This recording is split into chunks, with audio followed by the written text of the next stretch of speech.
Good morning, SDA Academy. Hope you guys are having a great week so far. Sure, everyone's very much looking forward to the summer break, which is fairly soon. So for today's session, we just got a quick recap. Okay, then we're going to go through the session, the 3 questions. Our 3 questions today are: what are context considerations and how do we understand them for programming? Based on our context, how do we approach our training? And then what physiological factors may affect your training and programming? And at the end, there's always a little bit of requirements for you guys to do for next week. So a quick recap. Last week we spoke about assessing our programs. Okay, so the first question we looked at is: how often do we need to reassess our program? So we reassess our program when the program doesn't seem to be working anymore. Okay, again, all of it is based on our athletes, our sport, and our calendar. Okay, there's always some sort of reassessment that will have to go on, possibly even on a daily basis, whether or not an athlete is injured, whether or not they are super tired, whether or not they've got other stresses going on in life. Okay, this all relates to when we need to reassess our program. Okay, what tools can we use to best gauge the effectiveness of our program? These are the 3 tools that I think are the best ones. Communication. Okay, always communicate with your athletes. How they're feeling, what are they up to, what other things do they have going on in their lives. Testing protocols. Remember we spoke about our testing protocols. Okay, what tests do we need to do to see whether or not our program is working? Are the athletes becoming better based on the program you've accomplished? And again, questionnaires and communication link together. Okay, you need to ask the athletes how they're feeling, how much sleep have they had, are they feeling sick, do they have exams that day? These are all basic tools that we can use to see if our program is effective or not. Last question we looked at is it best to give feedback on a micro or macro basis? Okay, we're looking at why not give feedback on a daily basis? Okay, so on a daily session, why not give feedback then? You've always got to remember there's always some sort of feedback that's going on.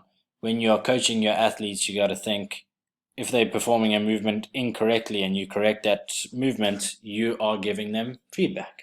Okay, there's always different types of feedback, so give feedback on a certain aspect of the athletes at a different time.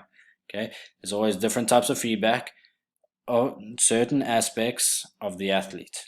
Okay, whether it's the movement pattern, whether or not they are getting enough rest, whether or not they aren't engaging in the program as much as they need to, or whether or not they need to develop and push themselves a little bit more. All is based on feedback that we need to do. So for this week, first question: what are context considerations and how do we understand them for programming? Okay, so first we've got to look at context. Context is the circumstances that form a setting for an event. Okay, so what kind of certain circumstances are going to help us form our event? Okay, so if you have your programming, so your event being your program, what are we going to look at that's going to influence our programming? So what do we have access to? Okay, do we have access to fields? Do we have access to a gym, a forest, a beach? Okay, all these type of things. This is what we need to take into consideration. This is all context. Okay, if you are traveling, where do you have access? Okay, do you have access to a gym or a field, but how's the weather that day? The weather good? Is the weather bad? Okay, how far do you need to travel to get to these places? Okay, this is all things that we need to take into consideration for our programming, especially now during the summertime where we may not have access to certain things, okay, depending on where you go. Okay, so what time would you have at your disposal? How much time? Again, traffic, traveling distance, and then the time you spent practicing the sport. Okay, do you have time to go to gym if it's an hour away and sometimes there's traffic on that way, and then you still have to go to your other sport later on that day. Okay, we need to understand what context has to go into these things.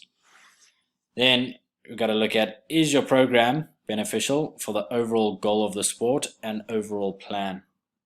Okay, these are all these basic little things we need to take into consideration. Again, if you have access to a gym, okay, how far would the gym be? Does it take you long to get there?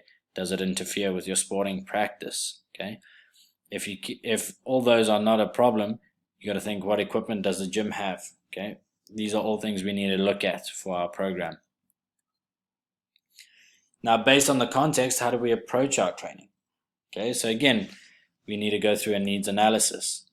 So if your goal is to go through a program to get stronger, okay, but you don't have access to a gym, now you got to reassess, okay, and you've only got access to a field, or maybe you've got access to a forest.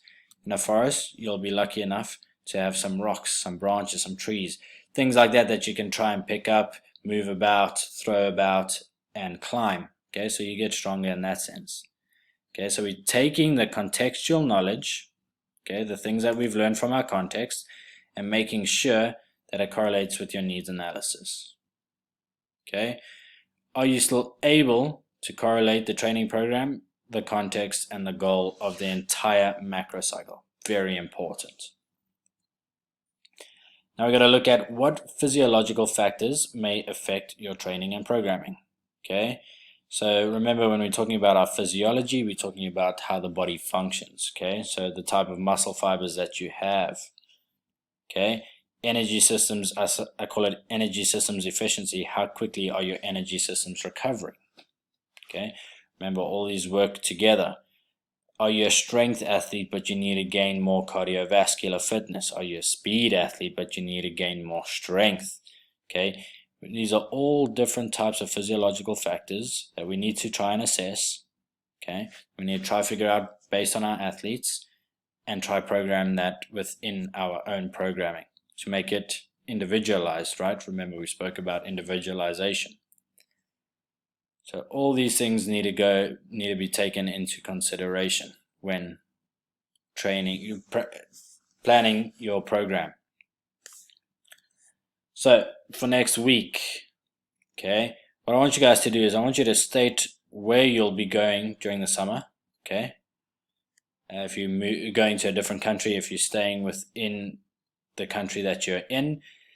And then I want you to list the context considerations you'll need to take into account. Okay, so now we've got to really think about what's going on in this slide over here. Okay, and don't forget, we are going through a big pandemic at the moment. So that will also have to be part of your programming or your context considerations. Your age.